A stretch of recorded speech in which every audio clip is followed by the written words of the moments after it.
22nd February, 1:23 a.m., the Old Bailey! Defense Antechamber. Well, I'm glad this time we're not doing just investigation and then just trial, like the first 3 cases last game. Good morning! Good morning, Mr. Natsume. It was only 2 days ago that I was declared not guilty here. Yes, we somehow managed to prove he didn't stab Mr. Green in the back. But now this! Another morning, another murder, and here I am again in this hellhole! Keep coming back to court! I'm beginning to think that he's right. It does seem that he's cursed. Mr. Nahodo, I have bad news. Oh. Mr. Natsume, good morning. Yes, you shouldn't have said that out loud. So here we are again. Yes, again. What is the bad news? Make it over by square. What is the bad news? Oh dear. You heard, did you? How could he not hear? People can't help hearing what you say. Oh, I'm sorry. You've done nothing wrong, Mrs. Sato, except for shouting at the top of your head. Well, it seems that the prosecution in today's trial will be led by Lord Bach van Zykes. Our favorite prosecutor. Thank goodness. How's that bad news? Oh no, oh no. The so-called Reaper of the Bailey. The most legendary prosecutor in the land.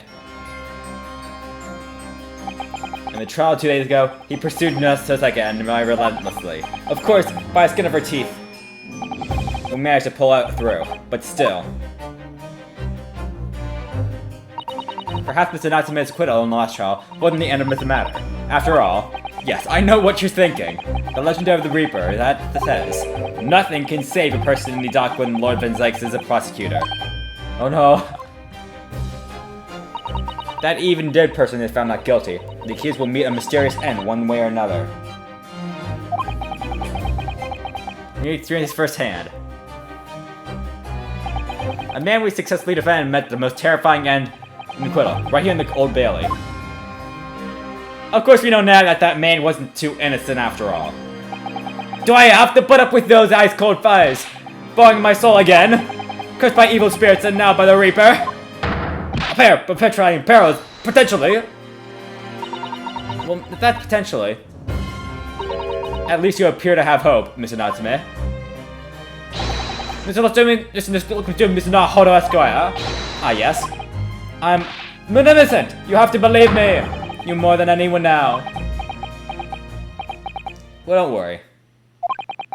I'll be your steadfast ally every step in the way of this battle. I promise. And this promises to be a hard battle, I fear. Well, also we know from Lord Van Dyke's side, he's doing a jury for some reason for Nahodo. He's actually showing up only when Mr. Nahodo shows up, it seems. I did not read. Mr. Sholmes won't be able to make it. If he were here, I might be tempted to rely on his help. That could be seen as a weakness. If Lord Van Zykes were to notice, he'd pry on mercenarily. At least that's my gut feeling. So now, Nahodo. Oh, you're right. Yes, you're so right. Oh, well said, Mr. No. Well said. I swear to this word on my side and on my spirit of schism that it harbors. I'll show him what Japanese lawyers can do. I'll set you free. With honor! Oh, yes.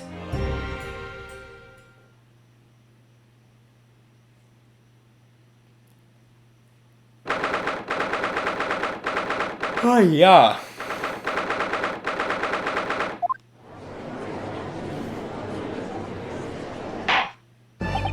In the name of Her Majesty the Queen, I hereby declare this court to be in session. I now call the counsels of the prosecution and defense to declare their willingness to proceed. Prosecution is ready. The defense is ready, my lord. Readiness for their trial, my learned Japanese friend, is not what the defense needs. What you need is readiness for your inevitable defeat. Ah! It's not just in my imagination. It's really there. Lord Van Zykes, has such an animosity towards us Japanese for some reason. It was some time ago that we first became known as the Reaper of the Bailey, I believe. Past few years, he hasn't appeared in court at all. Yet now, he's back in the courtroom. Though for some reason, only when I'm defending. It's Reaper, with his curious disdain for his Japanese, is the prosecutor's shrouded in mystery. Still, this isn't the time to be pondering that. Furthermore, I now call on the 6 ladies and gentlemen of the jury. You have been chosen at random to represent the will of the people in this trial. Are you ready to fulfill your duty? Absolutely. I had a feeling this selection was innocent before. I must say, I feel especially wistful on the days my hat refuses to still right. Oh, I rather like how you're wearing the hat. I think it looks especially bright, actually. I need to be somewhere at 10 o'clock. I have a very important meeting. Let's make this quick. I couldn't agree more. I need to take home 5 bob tonight, or the missus is going to be through the roof. Oh, I may the Lord show us all the light here, and ladies flock to reach his verdict. Is it just me, or are 5 to 6 jurors the same people from 2 days ago court? The court from 2 days ago. And that the judge can only pass sentence when all the jurors are in agreement with the defendant's guilt. 6 citizens of London, chosen at random. Or at least, that's the idea. It really doesn't look that random at all. I also would like an apology to Mr. Fairplay, if I could, for accusing him. You know what I mean. Very well, let's commence the trial. Your opening statement, please. Ladies and gentlemen of the jury, it is not the intent of the prosecution to cast doubt over the petition. However, the innocent verdict of California of the district Japanese before has the dire consequences. Did the accused repent his wrongdoing for that affair? Far from it. Instead, he used his freedom to perpetrate a blood-curdling crime. Namely, that of attempted murder of his neighboring lodger, an innocent Englishman. To explain the circumstances of this crime, the prosecution called its first witness to stand.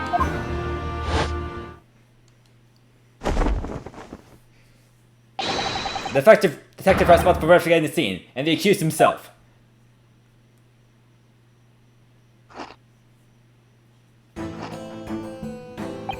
Witnesses, your names and occupations, please. Yes, sir.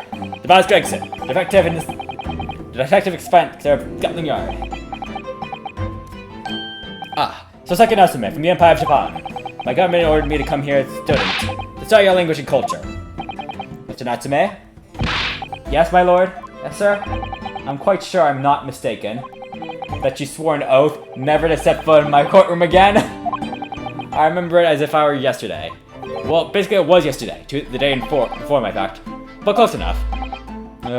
Believe me, this is the last place I want to be.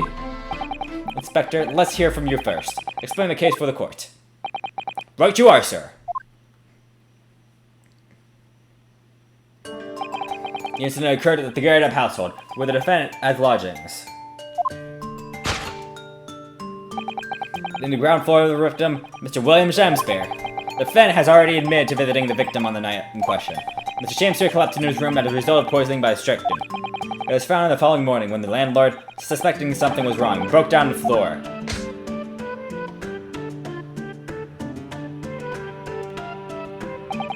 This means, I presume, that the door in the victim's room was locked at the time of the incident? Correct, my lord. It was locked from the inside, making an entry to exit from the room impossible. Although the victim, Mr. Shamspeare, lives to tell the tale, he very nearly did. The man was halfway to heaven when we first found him. I was the first officer in the scene, my lord. I have a photograph here that I took in the time to show how it looked. A chilling scene, indeed. The man looks very much deceased. Or at least OD'd or passed out. Everyone in my present believes exactly that he does. Very well, I shall accept this photographic print as evidence for the court. Now then, Mr. Natsume. Ah! Yes! Yes!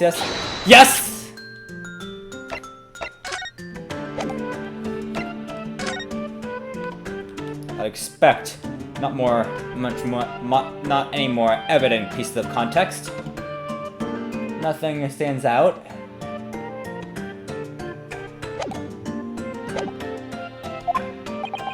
The defendant, do you have anything to say at this juncture?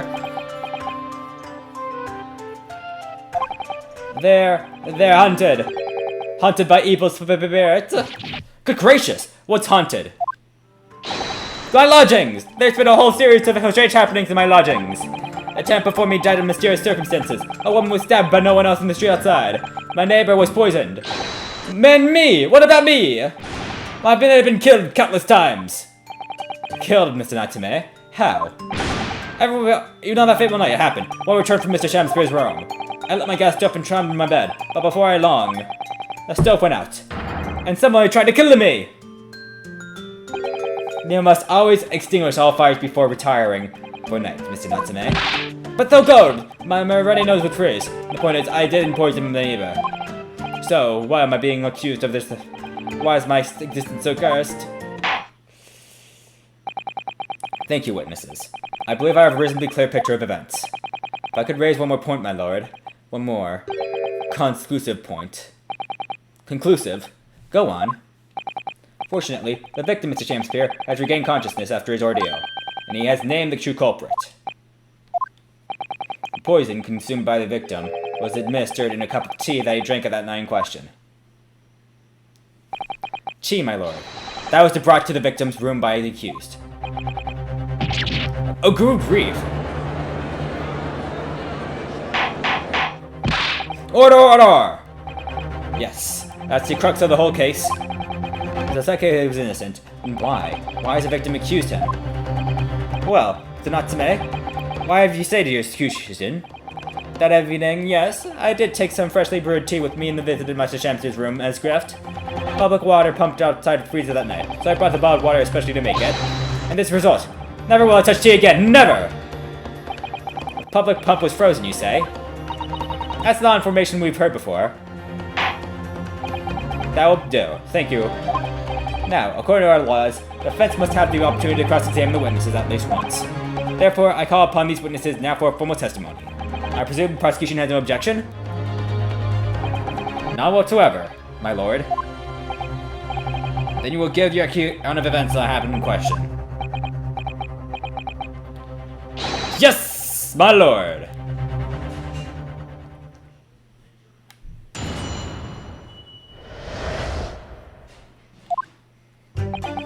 It was around 9 o'clock that evening when I visited my neighbor, and I took them to tea with me as a gift. Alright, over a nice hot drink which I back in my room around 11. Ah! My tea was completely harmless! He couldn't have locked the door behind me otherwise, could he? Trench chain takes some time to have an effect on the body. People will kneel over immediately after taking it. The victim will have been perfectly able to lock the door after his guest left. The argument still stands. Yes, I see. It all seems relatively straightforward. But that testimony does raise one rather crucial point, I think. Mr. Natsume claims his tea to have been harmless, presumably though. The teacups have been examined for traces of poison, haven't they? Why didn't I think of that? Well, as it happens, no. We haven't been able to.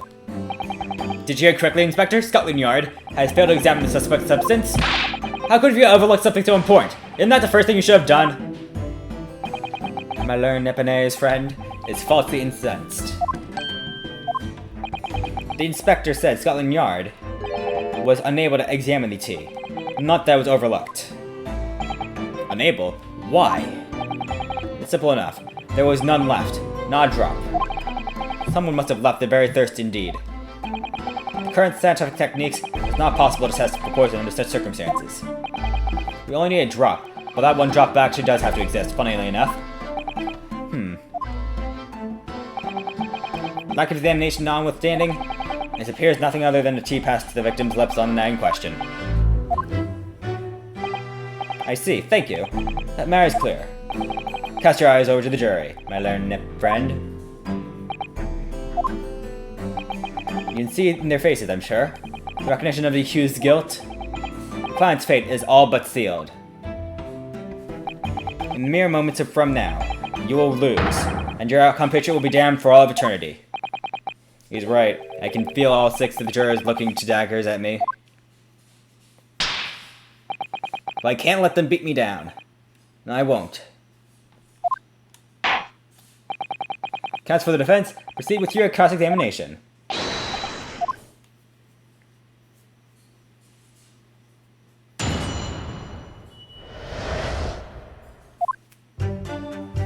It was around 9 o'clock that evening when I visited my neighbor and took some tea with me as a gift.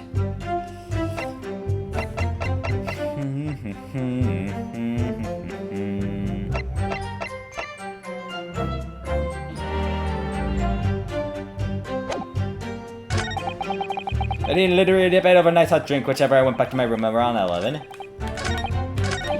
Ah, my tea was completely harmless. He couldn't have locked the door behind me otherwise, could he? Discretion takes some time to have effect on Valiant. People would kneel over immediately after taking it. The victim would have been perfectly able to lock the door after his guest left. The argument still stands.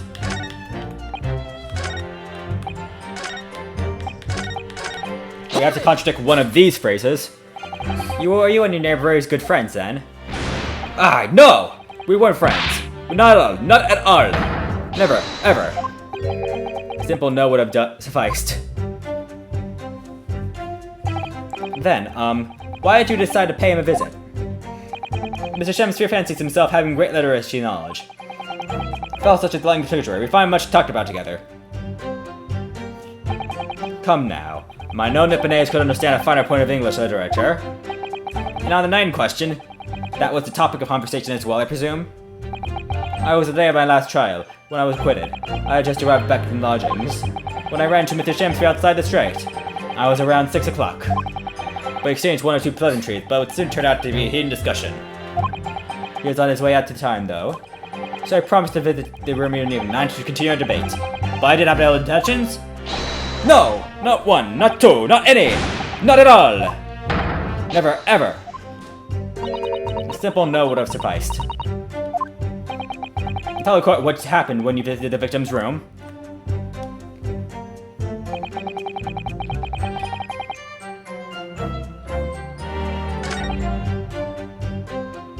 You know what? This might be relevant. I don't think it is. A literary debate about Shakespeare works, didn't you? Shakespeare? Ah, a very worthy topic of conversation, I must say. Most my lord. Romeo and Juliet. Who was the stronger? It was profoundly proud to parley. Romeo and Juliet? Who was the stronger? And I'm going to regret asking this, but how'd the debate go? Well, we both agreed that we would reach a conclusion more quickly than with a reenactment. So we battled it out. With Greco-Roman style, naturally. What? But Shakespeare had a lot of constitutes in his room, so just a contest. So when you say reenactment, you mean you were actually in costume? He was Romeo, and I was Juliet. After a vigorous, wild tussle, I, as Juliet, came out on top. That's a victory I'll cherish forever. I dare not imagine the terrible scene of carnage.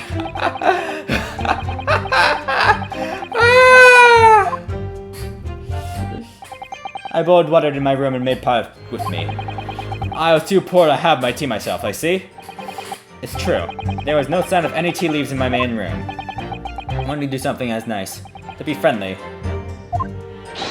Who was ever looking at me with such suspicion? My tea was harmless. Of course it was. And do you have any basis for that statement, witness? Hold it! There was not a drop of tea left in the victim's room anywhere, was there? That's correct. Anyone who would think the fellow had never had a pot of tea before must have licked it dry. And what a pity, because 1 drop is all we need to analyze the poison. And you say that you return home with your room at 11 o'clock, Mr. Natsume? Yes, definitely. By heaven and earth, I swear it.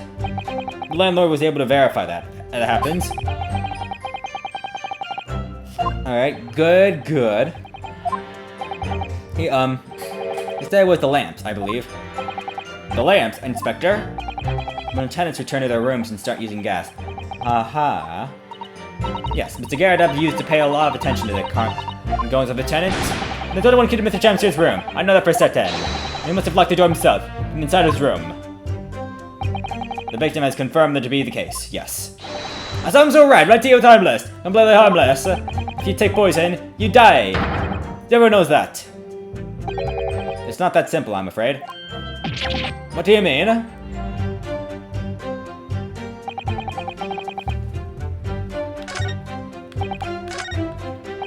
do want to check this. How long does it take for the symptoms to appear then? According to the coroner I was speaking to at the yard, about 30 minutes after the poison was consumed. The victim had suffered violent convulsions, crampings, and stiffness. He even eventually dies from asphyxiation. The 30-minute interval between when the poison is ingested and the onset of the symptoms, there has to be a lot of different types of poison in the world then. Oh dear. Death by poisoning again. That's always so awful. 30 minutes. It's a long time. Certainly long enough for the victim to have locked the door behind the accused after he left. You can't deny that. And further degrades of Soseki's alibi. I had a medical report from the doctor who examined the victim here, my lord. I suppose not really. The accused is the only person who have done it really. Very well.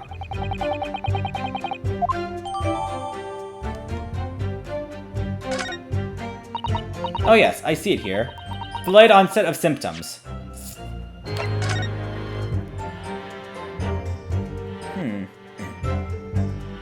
High likelihood of substance had been mixed with tea and the victim was drinking, but no sample have obtained for testing. The poison incident occurred around 1:30 a.m. on 31st February.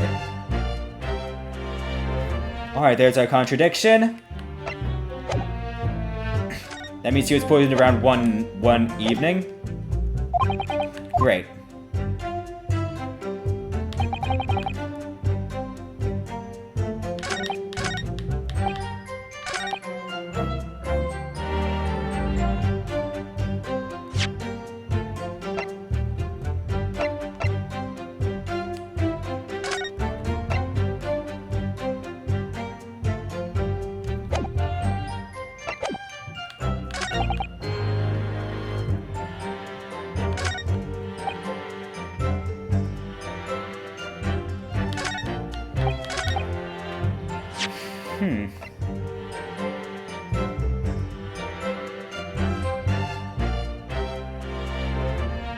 I could try this out. Objection! Yes, it was right. Mr. Natsume. You say it was 11 p.m. when you left to return your room, correct? Yes! And Inspector Gregson, can we rely on your information that the medical report unconditionally? Of course we can. There's no problem with that report, Sunshine. Actually, I think there is a very big problem. Because there's a chronological inconsistency between it and the defendant's testimony. A chrono what? What are you talking about? According to this report, the victim must have consumed the poison around 1:30 in the morning. And yet, the defendant, Mr. Natsume, left the victim's room at 11. That's right. There's more than 2 hours of missing time there. In other words, if there were poison in the tea that Mr. Natsume brought out to the victim's room, how could the victim have fallen ill to it 2.5 hours after the defendant left?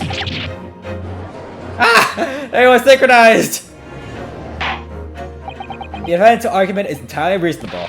How do you respond, Lord X?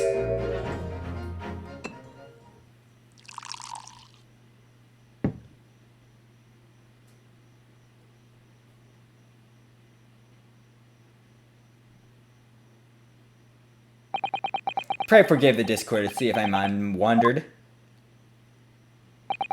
I was considering what cuisine would best complement the contents of a hallowed chalice in this luncheon.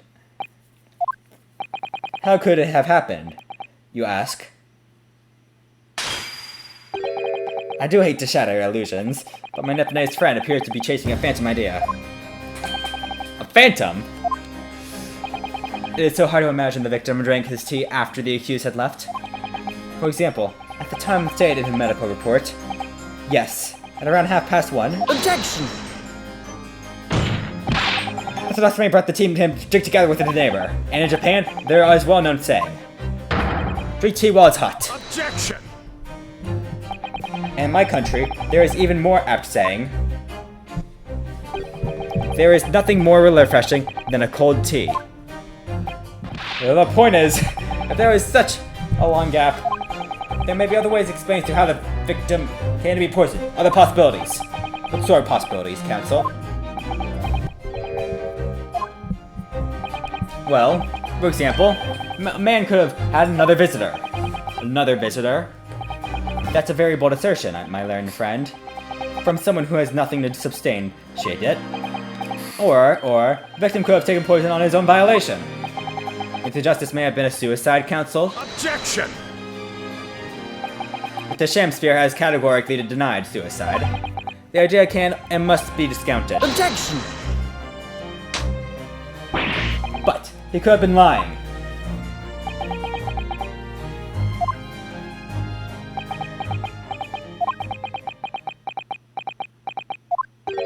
Is something wrong, Lord Van Zykes? I was listening to the sound of the carriage pulling outside the courtroom. Pray, forgive the discourtesy. Carriage? What carriage? It would seem that key player in this case has just arrived.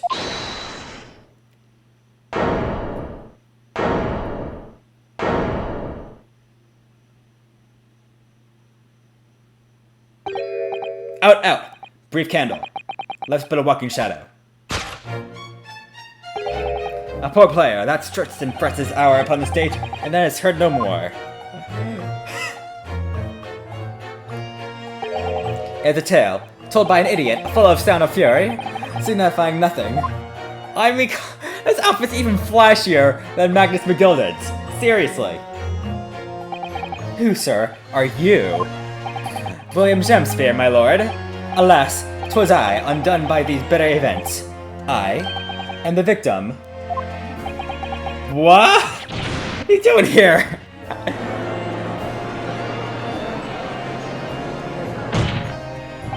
The prosecution seeks to call the gentleman on his stand. The testimony, my learned friend's futile resistance will be utterly crushed.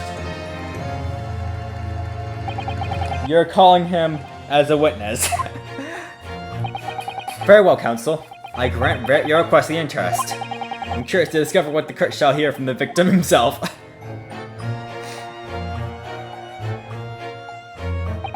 Happy I am, Shamsphere, to regale thee my tale of woe, my lord. But I still have my own tale to tell, my own tale of worse woe. I can regale the court with the tale of my imperfect incident. Imperfect English! That will do, Mr. Natsume.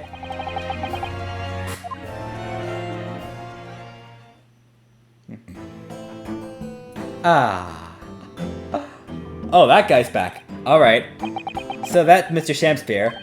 But who's that other man beside him? Yes, I feel sure that we've caught a glimpse of that man before. Twice. Your names and occupations for the court, please. Witnesses.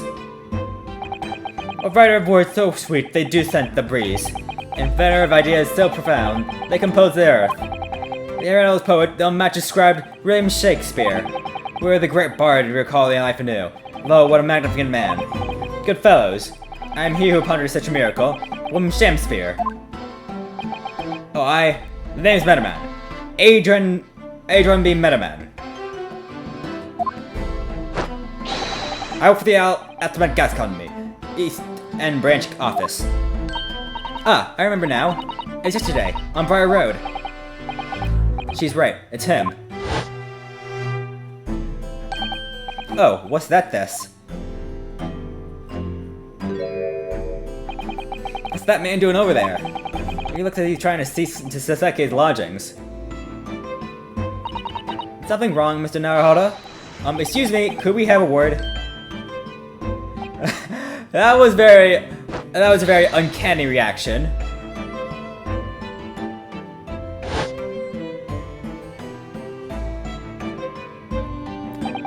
Yes, we spied him outside Mr. Garrett's house that morning. His gas company employee. What does he have to do with this case? So, Mr. William Shamsphere, you weren't the victim in this miserable fire, are you? Oh heaven, oh hell, do you command me to remember? That sweet poison did caress me, and crossed mine innocent lips. I spent him in trial with the doctor's permission, naturally. Here in the testimony, the aggrieved will remove any doubt for the juror's mind, I'm sure.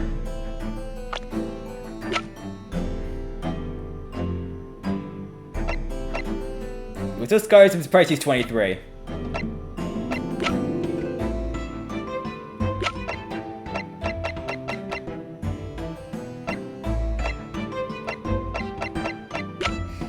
Then we have, yep, 31, 32, 33, 34. Oh, the numbers keep counting, people. Behold, you have only one rearranged the letters of my name. You see, that means a seraph, an angel, indeed. Or you're a sham. That should be a noble mind, sweet nature and verily, honesty of heart, as heavenly angels be. Because there isn't less contrived meaning in your name. No, not at all. The jury seem to be very moved by this man, I'm afraid. They're actually taking this seraph anagram seriously. Thank you, witnesses, for your illuminating introductions. Yeah, also, Shakespeare really looks like royalty. The guest man, I mean. What? Me? Oh now. Allow me to enlighten you, my learned friend. You recall the earlier impertinence when he suggested that the victim had another visitor at his room on the night in question? And moreover, that victim is a compulsive liar. What? No, I didn't quite say that. This young chin-stroker here has convert your wild claims, conclusively. Is that not so, Mr. Metermann? Yeah, hang on, no. I'm just here. Have I called for your formal testimonies? You will tell the court as ludicrously as possible what happened on the night in question. One might smile and be a villain. Yes, it does pain me, but let the truth be spoken. The truth of that old free night of my discontent.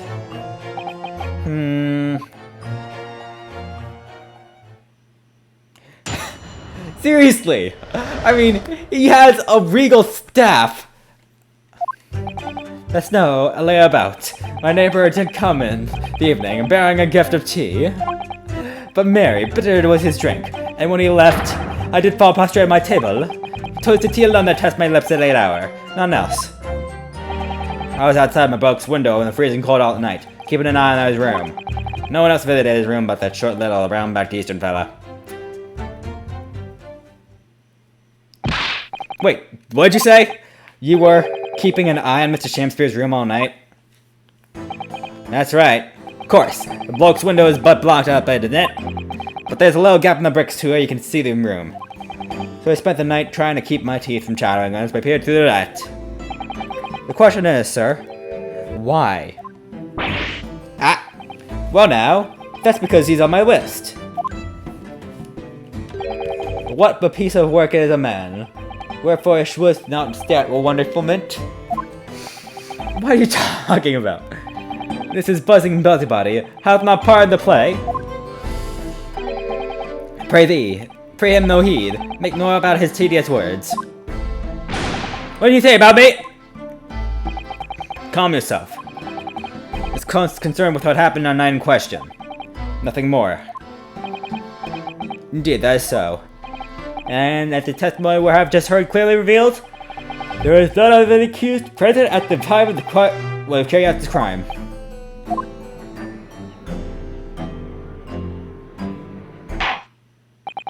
Well, I believe this may be the final testimony of the trial. And now, counsel, the defense may proceed with the cross-examination. Yes, my lord.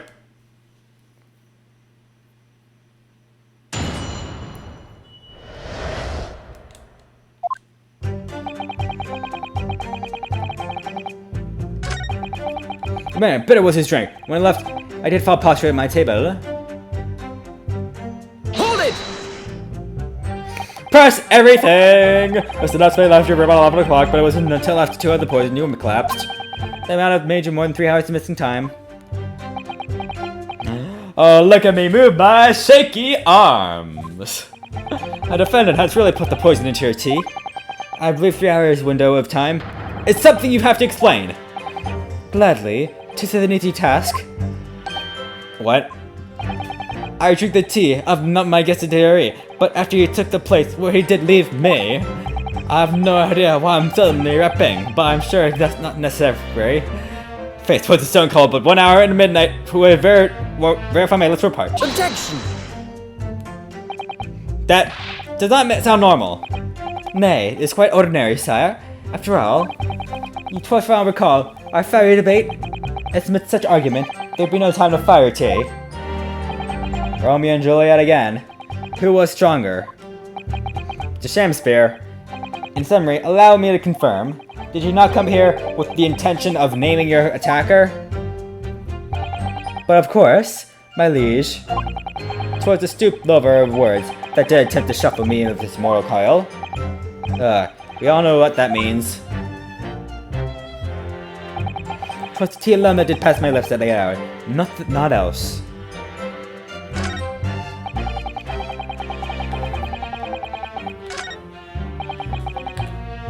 Hold it!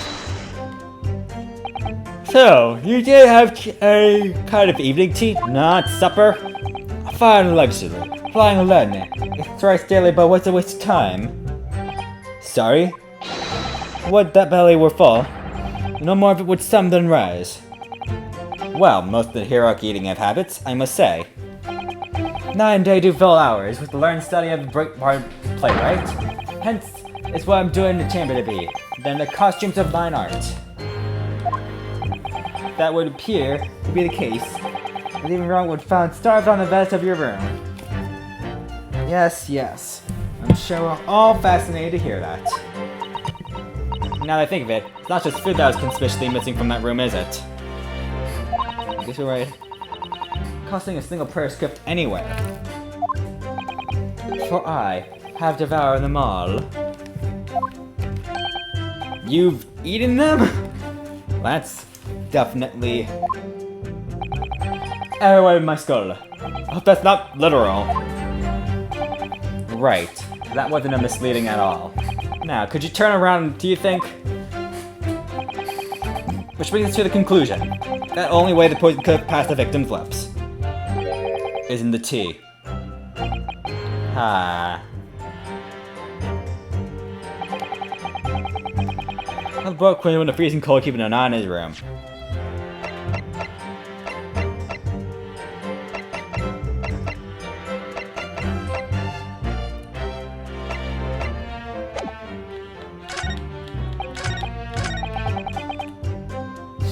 Yes, you glad piece of crack. Let's do your first piece of testimony now. To be clear, you're referring to Mr. Natsume, right? Oh, indeed, sire. Pension to the woods, call him. The man from upstairs.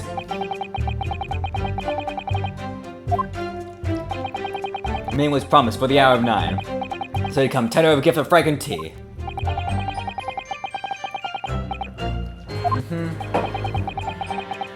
We're such low debate as not seen before. By which I presume he means the discussions about who was the stronger, Romeo or Juliet. I, Shakespeare, did play the part of young Romeo, whilst my neighbouring play the fair Juliet. Each of us dress a world of our characters be, to bring away upon our mercy experiment.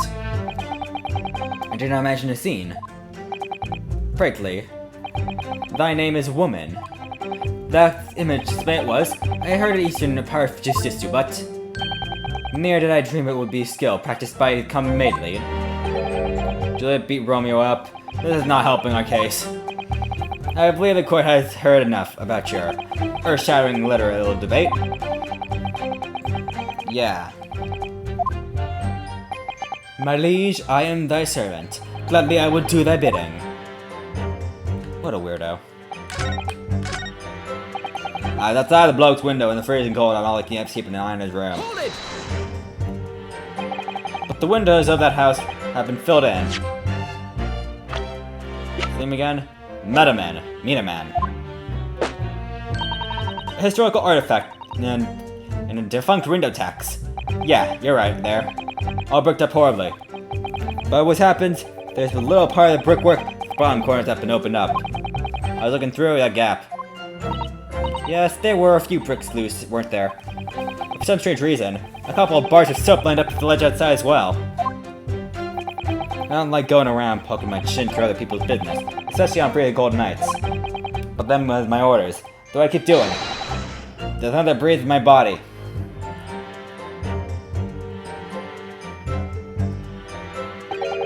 What's with all the theatricals today? Theatricals? After the accused had left and returned to his own lodgings, did you see the victim leave the room at all? No, he never left. It was in that room the whole time that far as I'm concerned. We can therefore discount the possibility of suicide. How can you be so sure of that? The police carried out a thorough investigation of the scene, found no receptacle of poison. And since we know the victim didn't leave his room, and hence didn't dispose of the poison container himself, it's clear that this was no attempted suicide. Only the culprit could have removed the receptacle. Ah yes. Loosely explained, Counsel, thank you.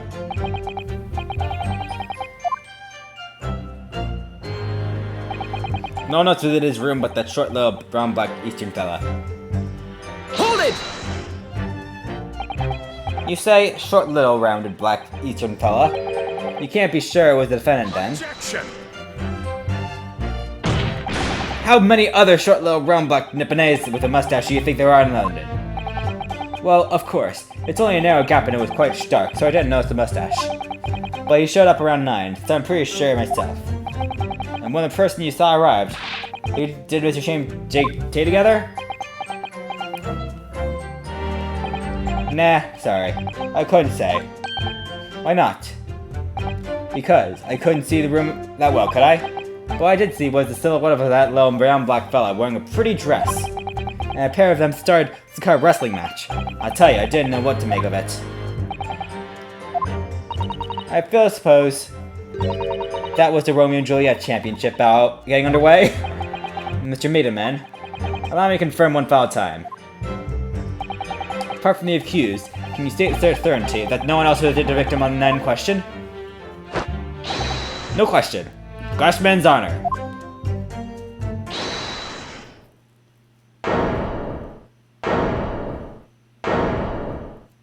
Who's it now? My lord! Oh darn, not again. It's this time of the day again. I kept my mouth shut and listened for now, but this has gone long enough. Are you with me? Yes! I already understand that you ladies and gentlemen of the jury are in agreement with one another. That you've reached an unanimous decision. Too right we have. Are you with me? The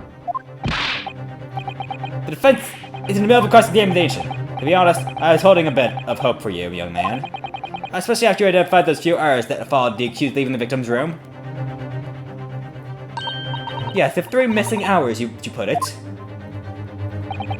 But in the end, what difference do they make?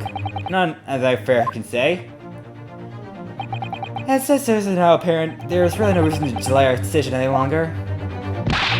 Like I was saying before, if I don't take my vibe home with me tonight, then this is gonna blow up top. Huh? What's that?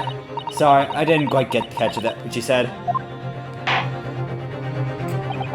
Very well, let the court be apprised of your decisions. Ladies and gentlemen of the jury, you'll state your leading defendants. Guilty!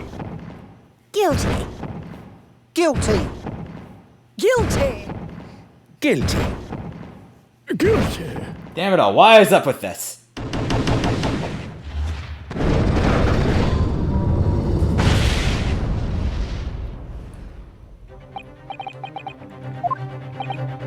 It will appear that the jury is indeed unanimous.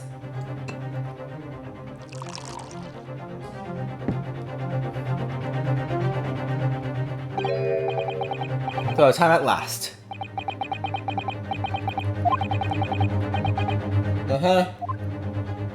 Time for a cross-examination examination, then. Oh, you are so dramatic! I mean, I guess it's supposed to be anime, but seriously, how many? I mean, me saying "Wah!" Back to the wall would not only annoy my parents, but also annoy all my viewers. Remember? Remember what? Summation and examination. Yes, that's right.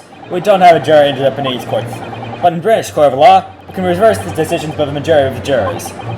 We can force the trial to continue. If the trial can't end now, you got it, people. You got it. You can't end the trial now. Only one thing left to do is time for another summation examination. The defense moves to invoke its summation examination, my lord. I'm not surprised.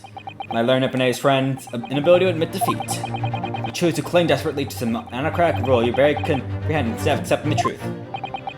Clearly they know the defense counselor in recent times has exercised the right to make an examination, because they all know that once the jury's mind is set, it cannot be altered. The verdict remains and must be upheld. The defense counsel's request is granted. The court will proceed with the submission examination. Thank you, my lord. Are you fellows prepared, Mr. Foreman? Believe me, my lord, we know all about this young lad's tenacity. And we're ready for it. Very well. In that case, ladies and gentlemen of the jury, I hereby call on each of you to state the grounds upon which you find the defendant guilty of the crime of which he is accused.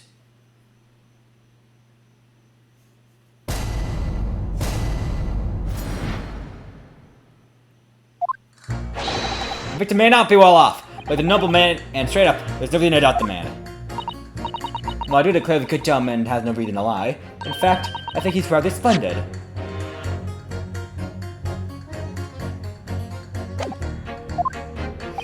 They're just gullible. Just get the accused by comparison. He's Japanese, stoops of all while, and oh god, that is super racist! There is no evidence to suggest the gangling actor is a fraudsman. For now, at least. I really don't care. I need the trial to end quickly. 3 hours of missing time. It's nothing when you're reached my age, you know. Nothing at all. Okay, I already see some bullshit. I knew it. Every single one of them seems completely convinced. Have come to the conclusion that Mr. Shakespeare is the fine upstanding an honest citizen, and not a sham at all. Yeah, definitely strange. Well, here goes.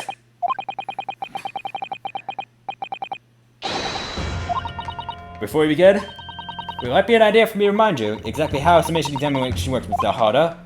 Oh, well, you're still very new to British law, after all. That's true, I suppose. Just like his fate is entirely in my hands, too. There's always a chance I might have forgotten about some crucial detail. Perhaps I should hear Sasato now. I wonder, should I let her talk me through it again? Or not bother? I don't need to. Thank you for the kind offer, Mrs. Sato. But I've been through plenty of these summation examinations already now. I think it's important that we don't delay the start of any longer necessary. Of course, I understand. I'm quite sure you're right. If you're confused by anything at the point, you can turn to me for advice whenever you like. I'll be here for you.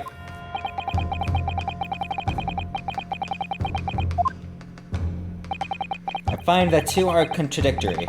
Ping them together. And they still tell me what to do. Without further ado, please, counsel, proceed with the summation examination.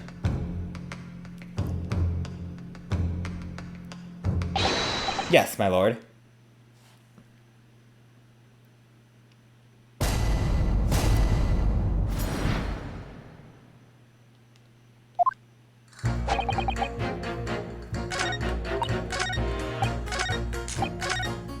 Hold it!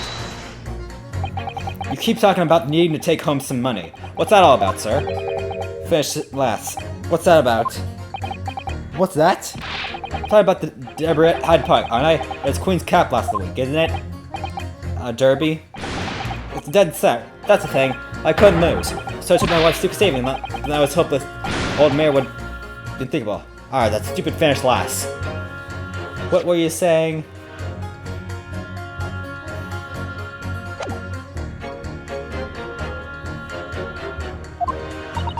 Oh dear. I think it's clear what happened, isn't it? It's the day that Mrs. used her savings for a trip down the pub. So come on, let the business lie now. Just give it up. No, that's not gonna happen.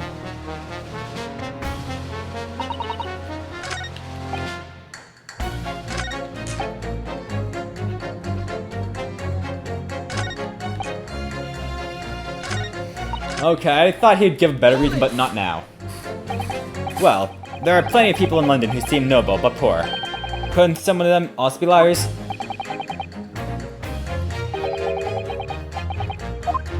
Ay, ay, ay.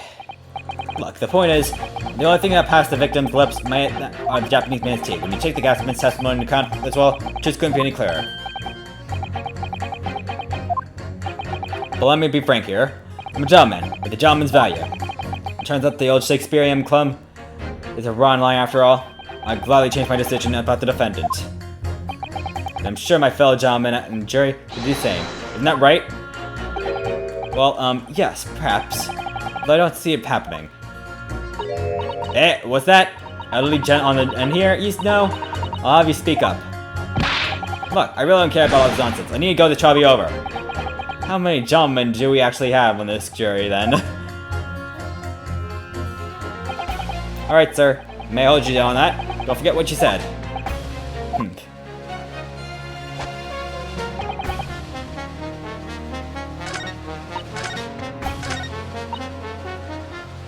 Hold it! Are you saying you believe the man to be trustworthy because he's rather splendid? No, that's not what I said. Point is, the man is the victim here. So what do you reason have to lie? And yes, he is rather splendid. So you say, yet again. Meanwhile, the man who stands accused behaves so suspiciously, it's exhausting to look at him. I'm afraid he's not splendid at all. Splendid logical thinking, though, madam. Thank you so much.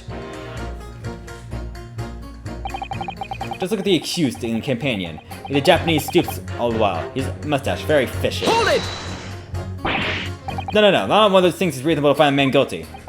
But it's a fishy. There's no reason to point dancing around the fact. It's Japanese, mustache, and he stoops. You see, you arrive at the conclusion in just 3 steps. 3 steps like a waltz, in fact. You know, the more I think about it, the more this child seems to like to dance. You seem to be several steps ahead of yourself, though. And you're on the wrong foot. No, there's nothing substantial evidence here. No actual proof the defendant's guilty. The victim's version of the events is backed up by what the Big Chin man next to him say, isn't it? 1, he saw the Japanese man there. 2, he saw no one else. And 3, he saw the Japanese man there. Oh, that's another 3 steps. All this really does seem more like a waltz, doesn't it? Right, and prosecution will waltz its way to victory. Let I speak you more. There's no evidence to suggest that the angling actor is a freshman, for now at least.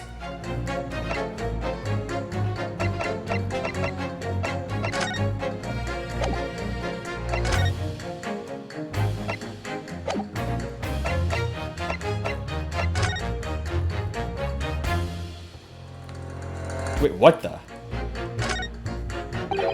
Oh, what is it, Mr. Naohara? This bar of soap. When we first found it, I could have been sworn there was some sort of round disc in the desperation just here. The brightest one. Yes, you're right. I remember it too. But now, the depression is completely empty. Where could the disc have gone?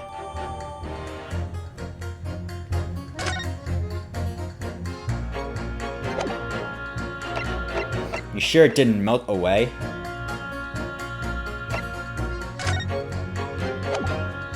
Or possibly could have vaporized? And I also know the rim of the tea here. Although I don't think we can use that as evidence. Since it might be dried up. Hold it! And fraudsman, what do you mean by that, madam?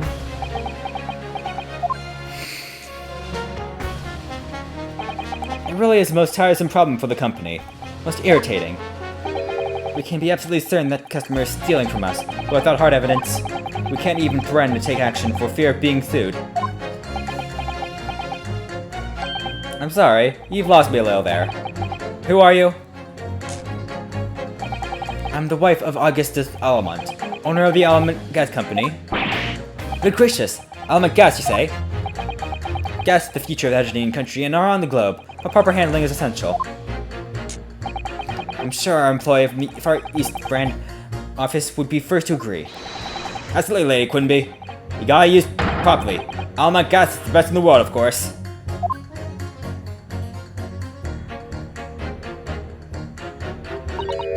Ah, I think we may have solved the mystery of the bow from earlier, Mr. Naohara. Right, he bowed in defense to his employer's wife, did he?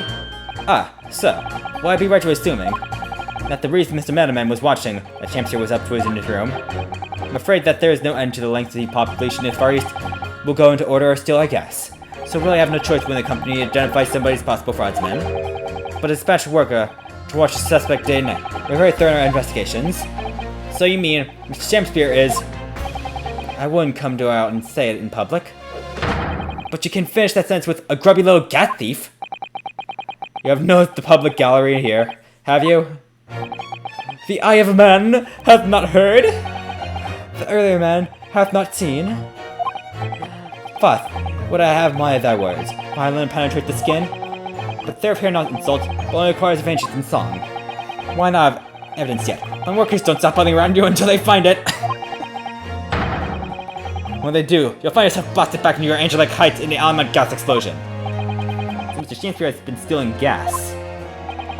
I wonder, juror number 4, if you wouldn't mind adding that information to your statement. My pleasure. With a bit of ripping that thief apart you enjoyed? A little before the part you object to violence. It's not too much trouble. Yes, of course. This could be it. This could shift balance.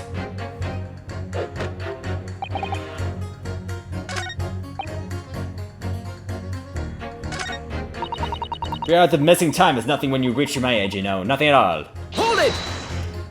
Explain your relevancy. What do you mean by that, sir? Well, not to boast, but I get 5 every morning, I do. And 5? You're a real early riser then, aren't you? Yeah, what's that now? I said, you're an early riser. Oh well, I wouldn't say that. I mean, I like a well away hours of the evening reading books as well. By about 2 in the morning. I'm usually too tired to go on. He sleeps at 2 in the morning, and gets up at 5. Oh my, that means he's only at 3 hours of sleep each night. What's that, dear? Only 3 hours sleep each night! That's right. You see, 3 hours of missing time. Like I said, it's not much, is it? The key to summation examinations is to find out contradictions between the jurors' statements in our Hoda. Right, and once I found 2 jurors' statements, I need to pit those against each other.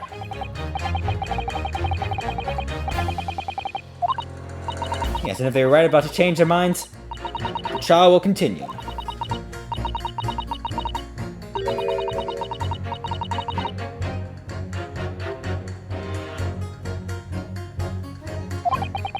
Can't let that happen. Somehow or another, I'd have to turn the trial around.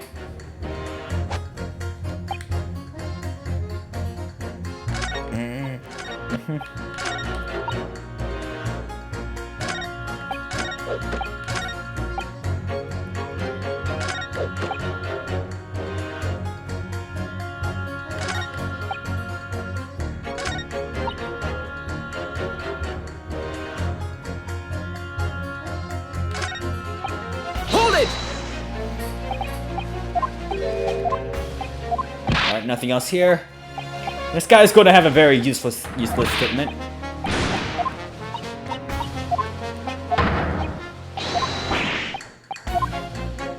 Maybe we have to get a replacement juror. We're definitely pitting her against someone.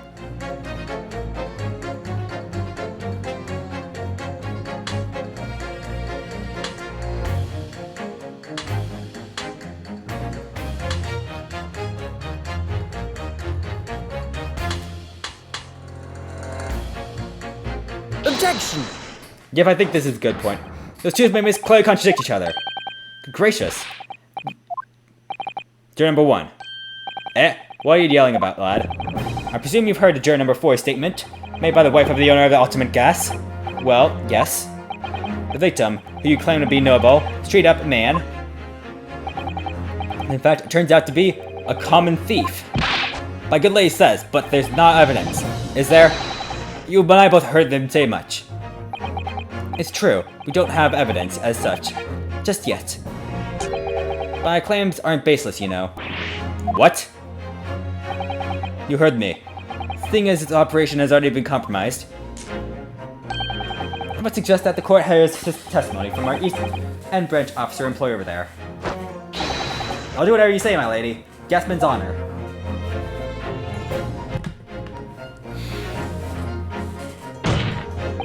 Juror number 1. You say you're a man of your word. If I could show that Mr. Shakespeare was a liar, you assured me that you would consider your decision about the defendant's guilt. Yes, I did say that. As a man of my honor, I'll hold to it. I'm sure the other gentlemen of the jury will. Me? Oh, well, yes. Now I've found the man's a liar, perhaps we can consider the man further. Well, if I'm perfectly honest, I haven't heard half of what you've been all saying. This means you'll recap a few points. That would suit me down the ground. Oh no, I'm not having a part of this. Let's put the trial to be over and done with. In that case, I shall change my leaning. So, Mr. William Shakespeare, if that's your real name, if you the jury demanding to know exactly what kind of man you really are.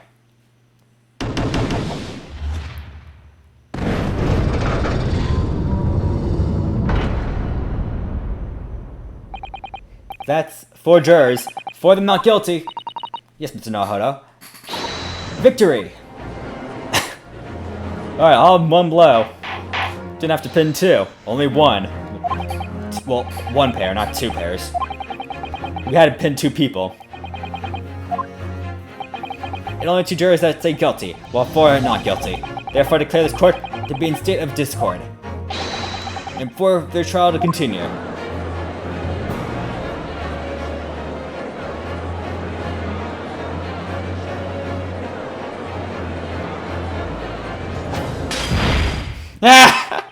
You have spoiled the bouquet, Mr. Shakespeare. Is the crack still on you? No, they find that they're unable to trust you, the victim. Need meth? But you guys will give us some fuzz to make us men. God mends us. I do swear. The gasman speaketh that concerns me most. Nothing but gas, nothing but thin air. Ah, burneth bread as well, but gets no substance, and it does reek foul. Oi, what'd you say? I do take it, Mr. Shakespeare, that you deny the allegations of the gas thievery. Most hardly, my lord. Hast thou forgot? I'm a seraph, an angel.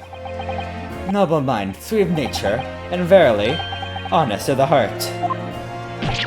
Ah, you fiery-mouthed, pompous beanpole, I've got no evidence yet. The Shakespeare? If, in fact, you are not noble of mind, sweet nature, or honest of heart, if you are a liar, then your testimony should have no sway in the courtroom.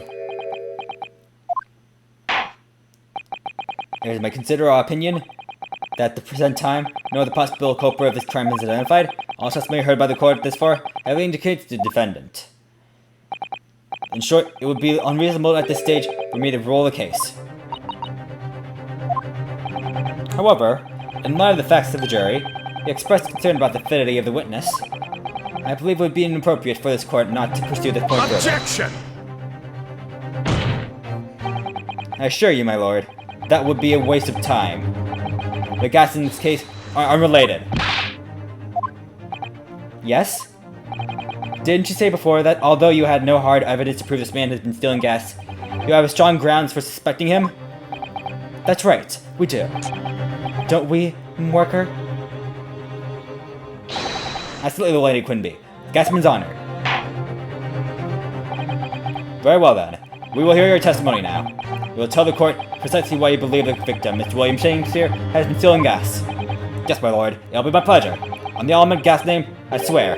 If I may, my lord. Go ahead, madam. This worker's testimony may have a significant bearing on the good name of my husband's company. Therefore, I should like to take the stand alongside him and supervise you the role, if you wouldn't mind. Whoa, yo, yeah, sweet as honey. Yeah. Very well. With exception, I shall honor your request. Thank you, my lord. Wait till the gods give me an earful. It's going to sting, mark my words. So, we'll both testify before the court. And second of the illegal consumption of the Alamont Gas Company's fuel. Yes. Is that clear, my good man? As clear as Alamont Gas, my lady. Which is clear as the world.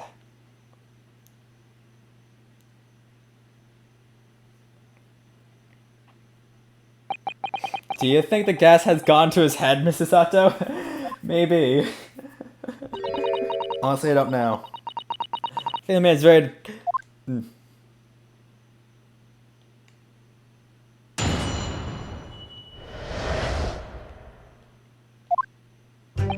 I'm proud to be the company's Far East branch of investigator and Metermann money collection agent. I'm not gas mirror accept the hot thrice bits each coin giving company 2 hours of gorgeous gas. And yet, the meter in Miss Champion's room didn't have a single coin in it. The meter doesn't appear to have been tampered with, and a collection agent only has and the collection agent has the only key. Somehow, he's using all the flaming gas he wants without using a penny. Even if it's not even, what is it?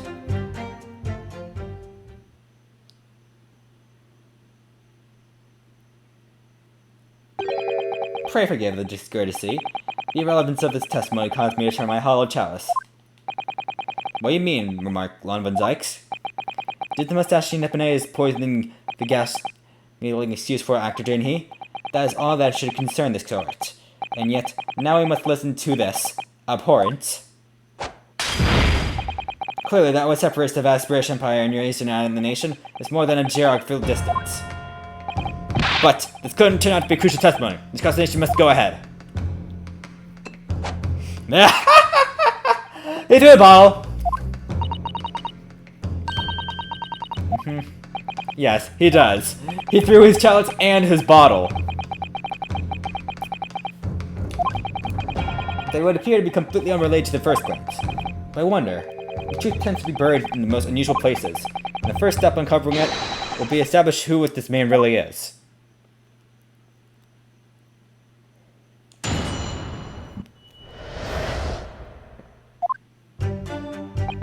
I'm proud to be the company's East End branch. Can just get Metermann Company again.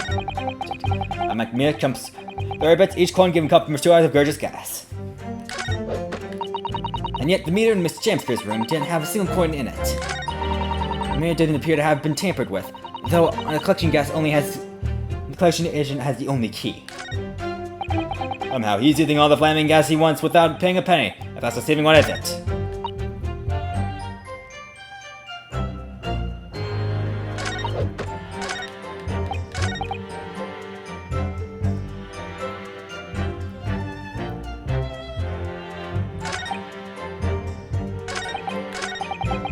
I feel like the statement might be necessary. So London households that have gas supply are fitted with these gas meters, are they? Right, wrong button. The latest model, the height of the technology, developed by a company, Alamont Gas. And it says anyone with a gas of these... Yes. After 3 pence gives you 2 hours of gas. Most people would use about 3 coins a night, right? I would assume so.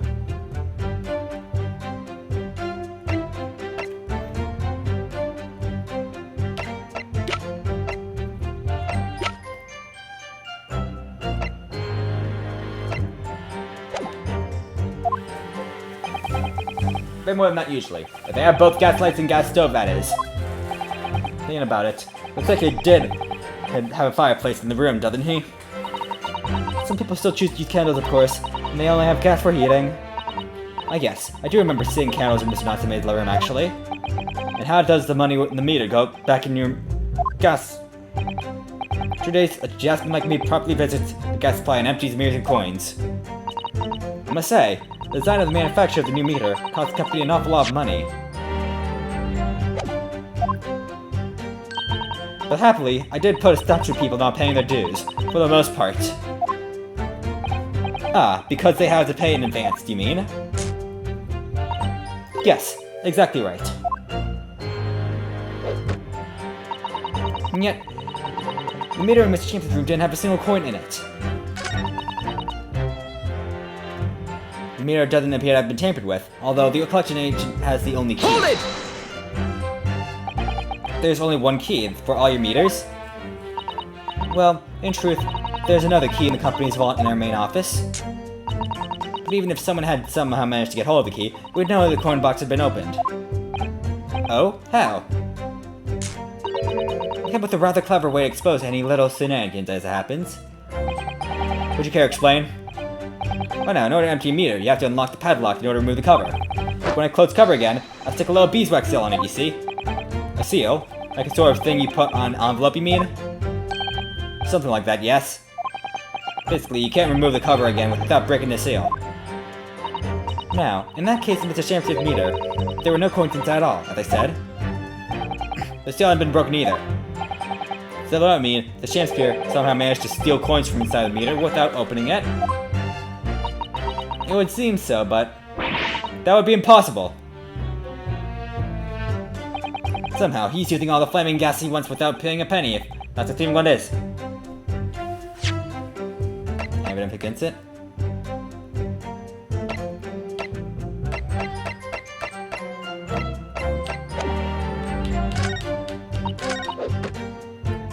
Hold it! Out of interest, how long has this been going on? Weeks and weeks. It's been pitching off gas to the next stages. You've examined the meter in Shamspeare's room, I take it? Naturally. Cut off the wall and went over it with it, fine-tooth comb. And I found nothing suspicious at all, I presume? No, I'm afraid not. Exactly why I demanded a new type of meter to be produced, with an indestructible lock. With a Shamspeare special!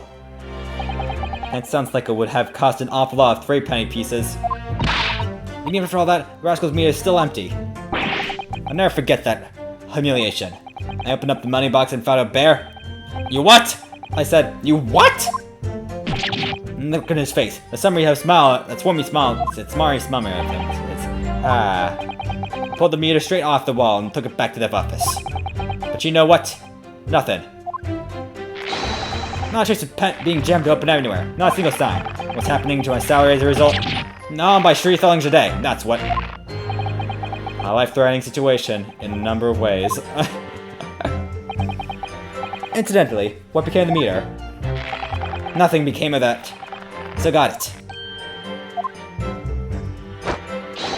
Right here. I think it would be prudent to the court consequences I involved as far as I'm going. Wonderful. Definitely. At first glance.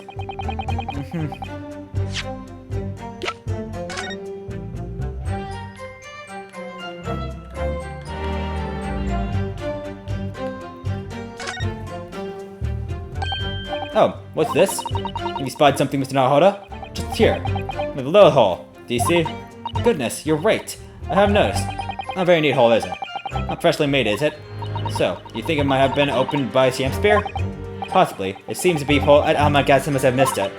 Well, it certainly seems to go all the way through inside. Yes, but there's no way a coin could fit through here. That's true. But even so, it seems more than a little suspicious.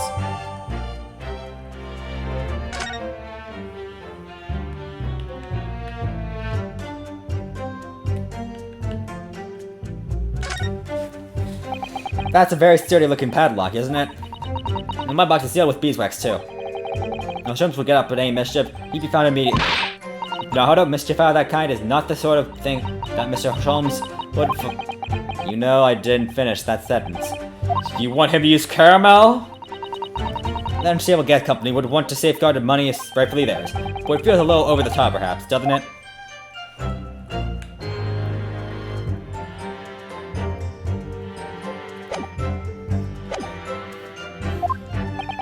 Let's move this along, shall we? Let's continue with your testimony. Although I would say it has much value as contents of that meter.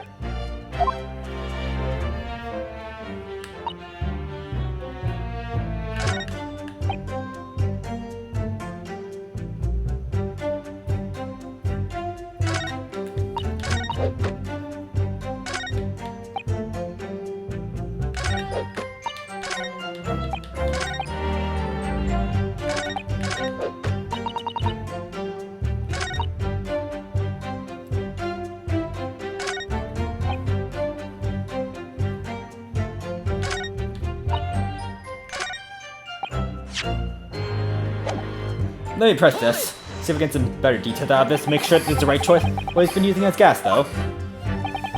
Well now, since I started investigating this bloke, I've been in his room more than a few minutes, and on every single occasion, his lamps have been blazing and his stove has been pouting. In the middle of the winter, he still turns to me, sweat dripping down his cheeks, and says, "Get thee to a nunnery. Hamlet, indeed. Ah, could write this bloke's neck. I get all hot on the color, but still. Every time I open that flooded meter, it's empty. He's robbing me of my salary too. This one's me in the world. But how can Mr. Shamspeare possibly be stealing the money? I don't understand. A simple explanation. It's right before your eyes.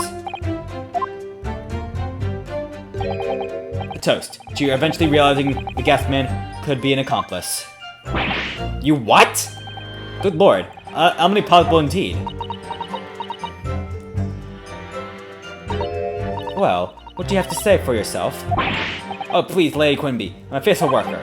Besides, the money's used gas to collect doesn't tally with how much gas has been used. You dock are paid by the same amount. If you've been stealing money, only to have the same amount taken from your wages, clearly that makes no sense. Perhaps it's a case of losing the battle to win the war? No. I'm not going to stir up the hornet's nest. If I went stealing for a company, I'd be finished. Now it would seem there's no evidence to support the claims of thievery made against the victim, because Mr. William Champier is innocent. Pray, forgive me for shouting some illusionary of an FA's friend was clearly under. Why don't you slam yourself against the wall again? If you're so broken up, Naruhodo. According to the testimony, it's only been a meter of... Huh.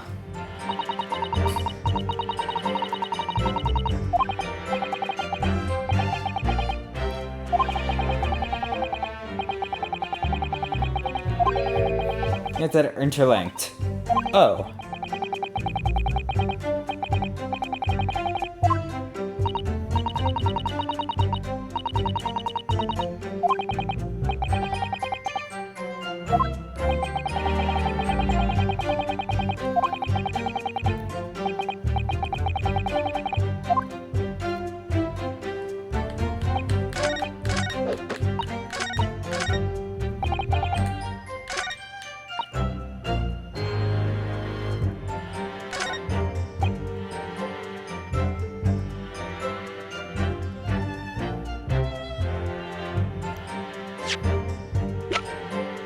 Let's see if this works.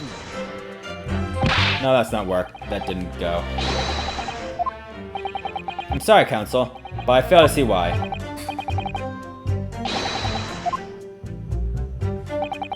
Yes, you do appear to have something of the devil in you, Mr. Naruhodo.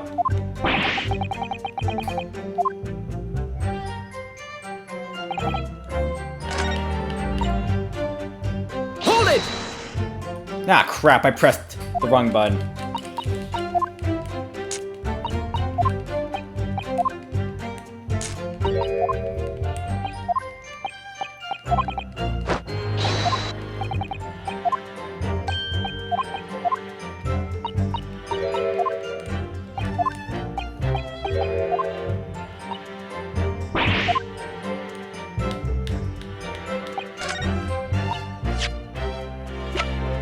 Objection! There we go. Lady Alamont, I'm afraid to say that this meter clearly does show signs of having been tampered with. Get away! I've been over and over that thing. I'm telling you, there's nothing wrong with it. In that case, what do you have to say about this small hole that's been made out of the base of the coin box? Hole? What? You're right. You're quite right. There's a little hole in there. My meters aren't supposed to have that. None of the others do. In other words, we can assume that Mr. Shakespeare secretly opened the hole himself. Yes, I wouldn't be at all surprised. But why? Yeah, why? I mean, it's tiny. You couldn't get farther nothing through that. Get farther through that. Lady Alamont? I wonder if you could give the court some more details about how your meter design. What sort of details? Well, what I'd specifically like to know is...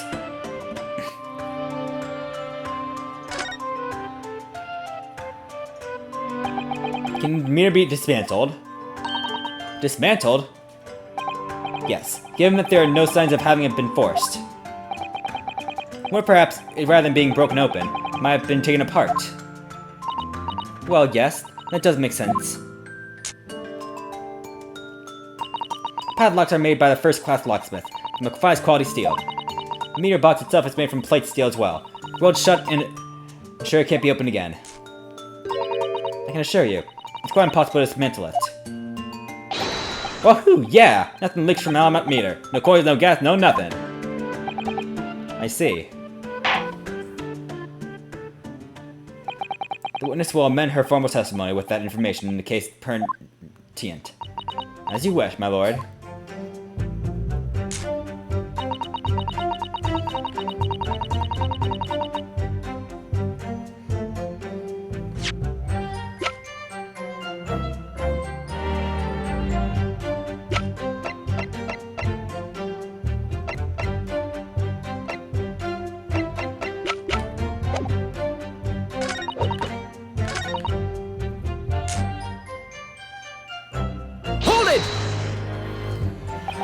Has anyone ever tried? Oh yeah, they tried, but not and give it up before long. After all, if they actually broke the meter, the company would be able to delay legal action. Yes, that makes sense. What do you think, Mr. Naruto? Is it will... Or perhaps there's some other aspect of the meter's construction that we should be focusing on. Yes, you may be right. Perhaps I should try a different tack here.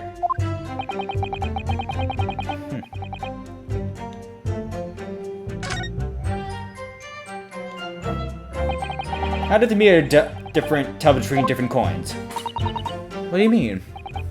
Well, for example, if someone were to put in 1 penny coin, it won't work presumably, would it? No, of course not. So, well, how does the meter know what coin has been fed through a penny bit? Ah, I see what you're going at now. The mirror tells coins apart from their shape and size, which includes their thickness. A throw penny is a bit of 3/4 of an inch diameter, you see. Other coins wouldn't fit. Ah, I see. It's clearly been very well thought out. The witness will amend her formal testimony with that information in the case for pertinent. As you wish, my lord.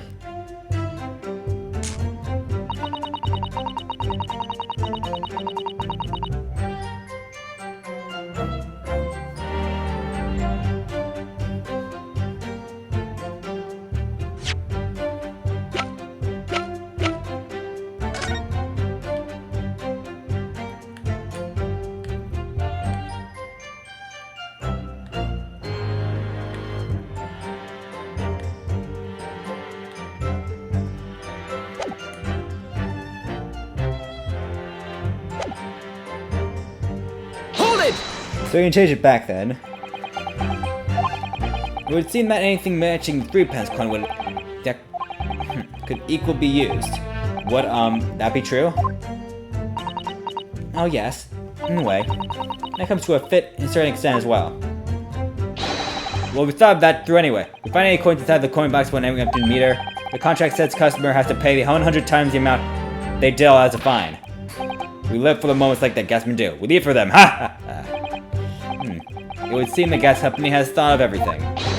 Woohoo! Hooray for gas! Hooray for cash! All the way!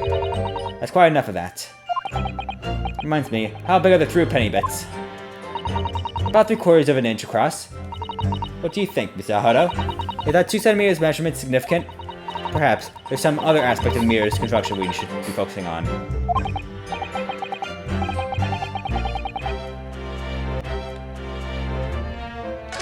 I did check this, right?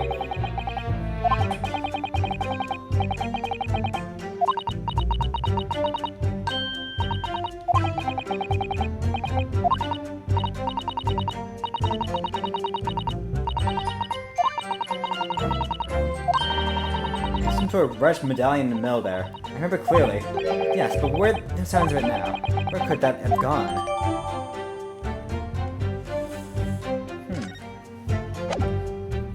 Interesting.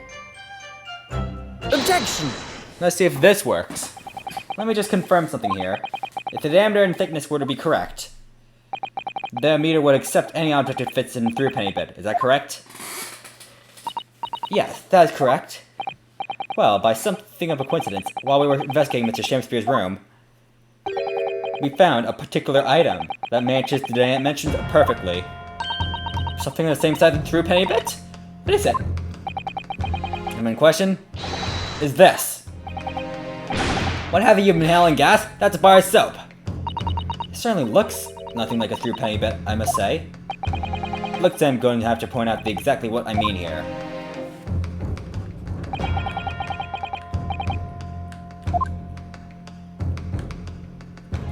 Got it! I'll turn over the soap and see what I mean. Ah! You're referring to the round depression in the middle of the soap there? That's right. A depression that's approximately 3/4 of an inch diameter. Or in other words, almost exactly the same size as a through penny bit. Get away! Does anyone here present their possession, their through penny bit? Quickly now, hand over your coins, ladies and gentlemen. It sounds rather like a highway robbery, doesn't it?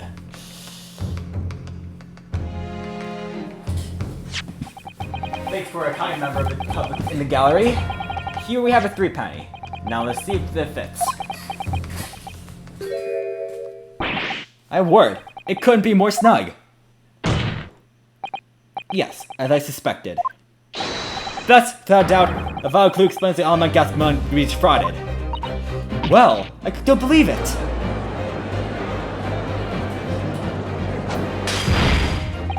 So, your assertion amounts to what? That inferior bar of soap has some significant connection to the theft of the gas?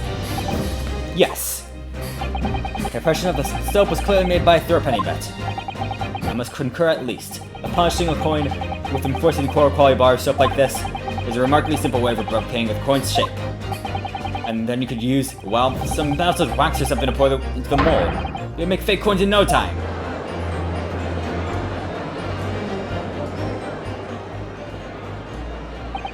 This brings all the pieces of the puzzle together. As the Mel hold of Shakespeare, we can steal the gas. That's a missing link. And now, if I follow the chain of thought, it's going to bring me to a new explanation for what's going to happen that nobody's considered yet.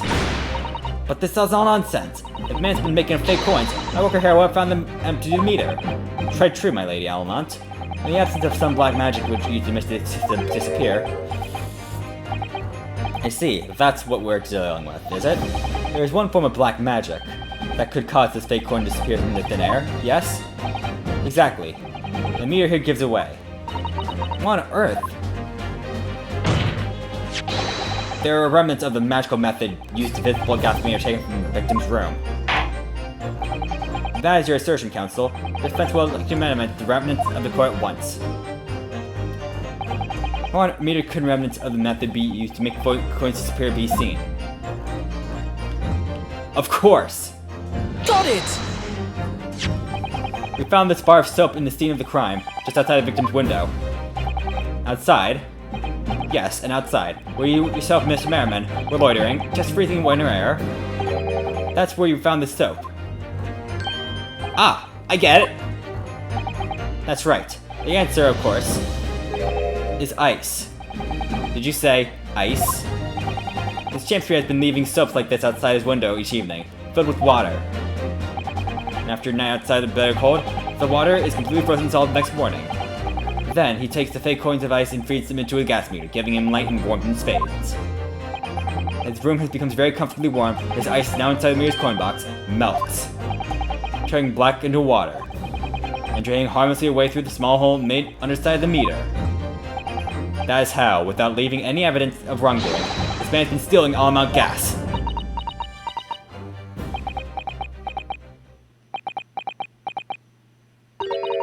Just like that. So simply. Is he trying to make us look like idiots? He's been fooling us with some bars of soap and some water? That's right, madam. I don't believe it. I can't be true. Do you have any idea how much money we spent on developing that new meter? And how does the audacity suggest that bit of soap and water can render it so useless? I'm fairly sure I didn't design it. Evidence. I want evidence. If you're going to stand here and tell our meters are rubbish, I want to see proof. She's very good at enforcing accountability, isn't she? Actually, I know the proof. Very well, Lady Alamont. Altamont, if you want evidence, I'll prove it. You what? Mr. Naruto, are you saying... Are you actually have evidence to support this theory? I did notice a trace of something bothering me a lot at the time. And I have a feeling that the theories comes up with now could explain it. A piece of evidence that substantiates the theory about Miss Shakespeare has been stealing gases.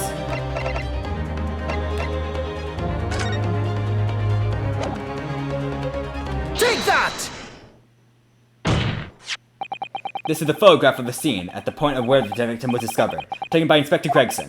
It clearly shows a remnant of crime carried out by Mr. Shakespeare. What remnants?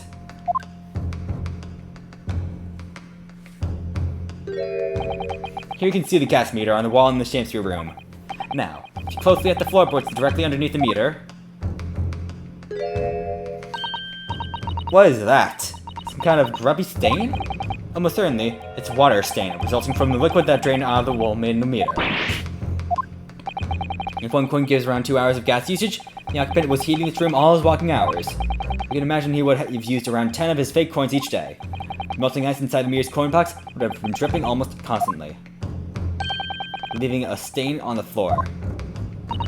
This is an awful. And there's further evidence too. The shampster is blunt over his table, apparently having consumed stratshine. And right next to him is a bar of soap, broken in half. You're right. It would appear that me then, Counsel, that the man was eating the soap, was he? Pardon me for disagreeing with you, Lordship, but... certainly not. He didn't beat up about the bush there, did he? In truth, the shampster was found with a fork in his hand.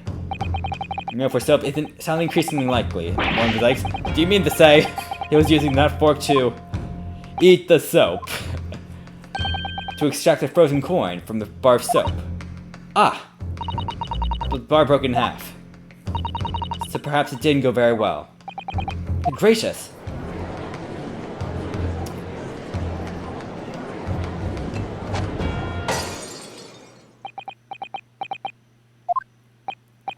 Norvin Zykes! It was throwing my hand in despair. And happened to catch my hollowed bottle in the way. Pray, forgive my mandolite mistake. You have a habit of throwing bottles, I see. And your chalice as well. Allow me to pose my learned friend a question. What exactly did you establish with your most recent... well...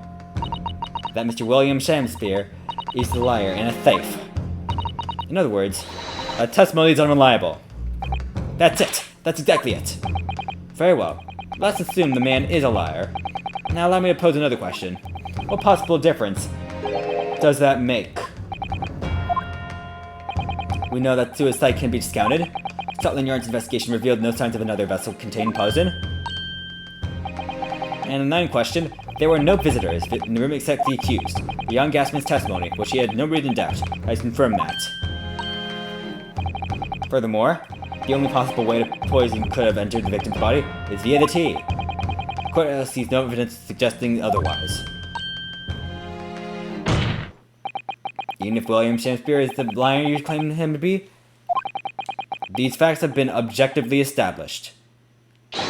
There's no escaping it. There we go, he's gonna slam in the wall again. So, 1, 2, 3, 4, 5. Time to slam! Yep, there you go. I called it. You're so predictable, Rena, this guy. So dramatic. Well, Counsel? How does Schwentz respond?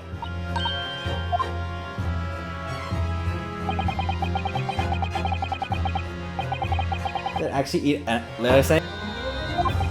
Or did it make no difference at all, like Lord Van Zykes is saying?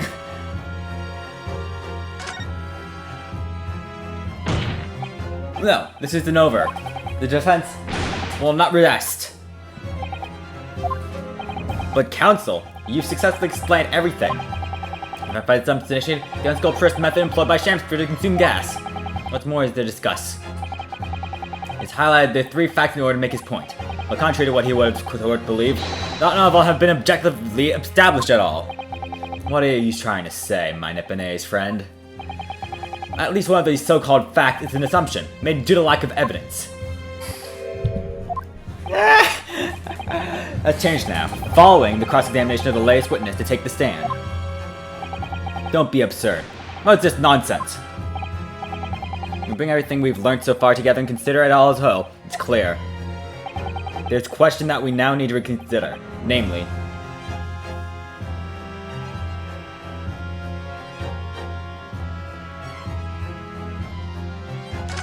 I think was someone else is responsible. What if somebody else entirely was who poisoned the victim? If that's your assertion, by all means, tell us who it was. Ah, yes, well, who was this mysterious third party, Counsel? I think it's a little too soon to be naming names, my lord. On contrary, it's a little too late, much like your defense. Okay, we've shown so much. The situation has changed, I'm sure of it. The Shamster was trying to make more ice coins in question. I feel like that's a clue here. It's pointing us towards something else. There's a question that we need to reconsider, namely,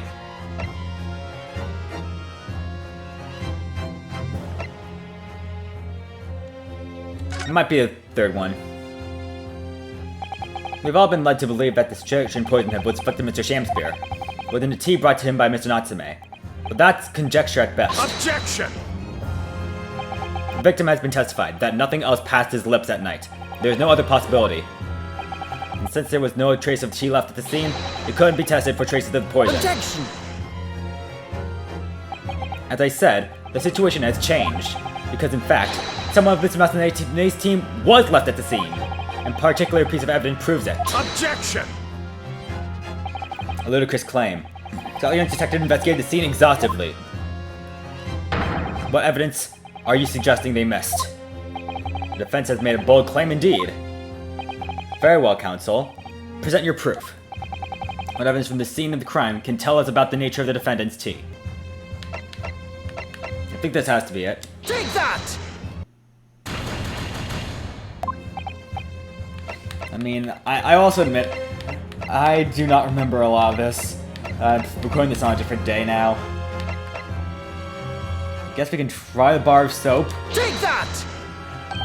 Good gracious. Soap, again? The same bar the victim used to fashion his coins of ice? Yes, that's right, my lord. It's just come back to me. How is this the poison? When we first found this bar of soap at the scene yesterday. It's more bars of soap. Soap? What are bars of soap doing lined up on the ledge outside the window? I'm quite certain that when we originally stumbled upon bars of soap, there was actually a frozen coin in each bar. So you discovered the gas thief's coin factory. Fascinating. In a way, yes. But there's more. The coins we found in the soap at the time weren't normal ice. There was something strange about them, you say? Exactly, something very obviously strange. They were red. The ice was red? No, you mean... That's right, it's obvious to me now. I guess so. The fake coins in the soap were made from the frozen tea! What the hell? Oh my... Okay, that one surprised me! The evening. Yes, I did take some freshly brewed tea with me when I visited Mr. Shamspear's room, and as a gift, the public water pumped outside freezing the water at night, so I brought a bottle of water especially to make it. Its result, never will touch light tea again, never! Ah yes, I believe there had been a snowfall that day. I was particularly cold. At such occasions, poorly constructed water main... So on the night in question, the Shamspear, having no running water in use, was forced to use the tea brought by Mr. Natsume in order to make his fake coins.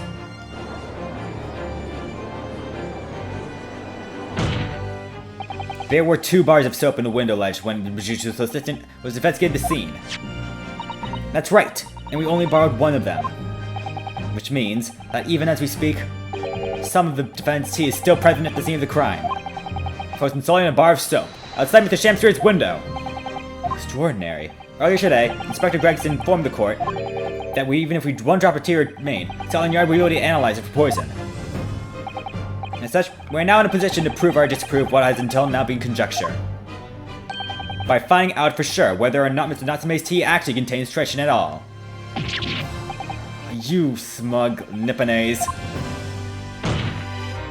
My lord, we cannot do the defendant injustice by passing judgment now. Police should be dispatched. We cover the main bar of soap at once. Defense requests a thorough analysis of the frozen tea embedded on it. Determine whether or not it contains any poison.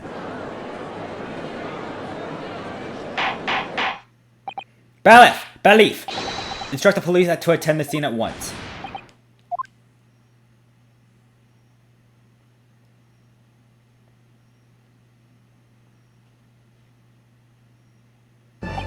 It would seem that we have no choice but to suspend the proceedings for the time being. I trust you have no objection, my Lord Van Zykes?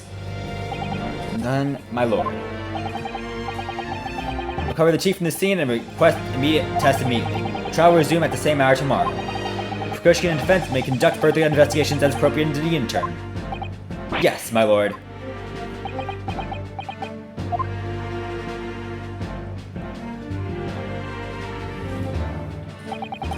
Well, We managed to scrape through there somehow.